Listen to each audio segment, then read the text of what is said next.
The question was asked to Yogi Annamalai Swami. To keep mind in the self, one must have no desire for anything other than the self. This is a very difficult state to attain. The desire to seek pleasure in the outside world always seems to be stronger than the desire to seek pleasure in the self. Why is that? Swami Annamalai replies to the question: all happiness ultimately comes from the self. It does not come from the mind, the body, or from the external object. If you have a great desire for a mango, when you finally ate one, there is a great feeling of pleasure. When a desire like this fulfilled, the mind sink little way into the self and enjoy some of the bliss that is always present there. Then it rises again. Mind remembers the happiness and tries to repeat the experience by eating more mangoes or by gratifying other desire. Most people are completely unaware that pleasure and the happiness comes from the self, not from the mind or the body. Because most people have only experienced the peace of the self when a great desire has been fulfilled.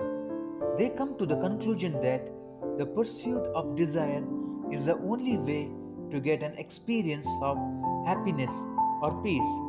If you try to follow this standard route to happiness, you will end up with a lot of frustration and a lot of suffering.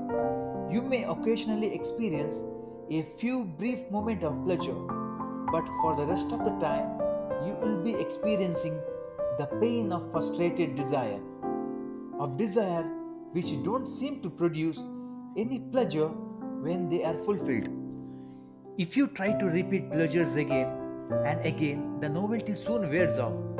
A mango, which you have been looking forward to for days, may give you a few seconds of happiness when you eat it, but your pleasure will not be prolonged by eating 5 or 6 more. Prolonged indulgence is more likely to produce pain than the pleasure. Most people in the world spend their whole lives self indulgently, pursuing goals which they think will produce happiness for them. Most of these people never stop to do their mental accounts properly. If they did, they would realize that each 10 seconds of happiness is followed by hours or days when there is no happiness at all. Some people do realize this. But instead of giving up this way of life, they indulge in it even more. They think that with a little more effort and a little more sensory, mental, or emotional indulgence, they can expand the short period of happiness and contract the longer intervening periods when happiness is not experienced. This approach never works if there are many strong desires in the mind. The mind cannot sink completely into the self and experience the full peace and bliss that is there. The mind may experience a little of that peace if a great desire is suddenly fulfilled, but it will only be a brief temporary experience. The mind cannot stay in the self while it is full of desire and activities.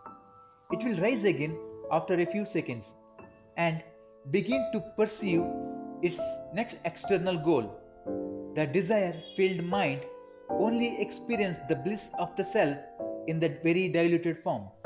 If you want the full bliss of the self and if you want to experience it permanently, you will have to give up all your desires and attachments. There is no other way. The mind cannot rest quietly in the depths of the self until it has learned to ignore all the impulse that try to make it look for a pleasure and satisfaction in the outside world.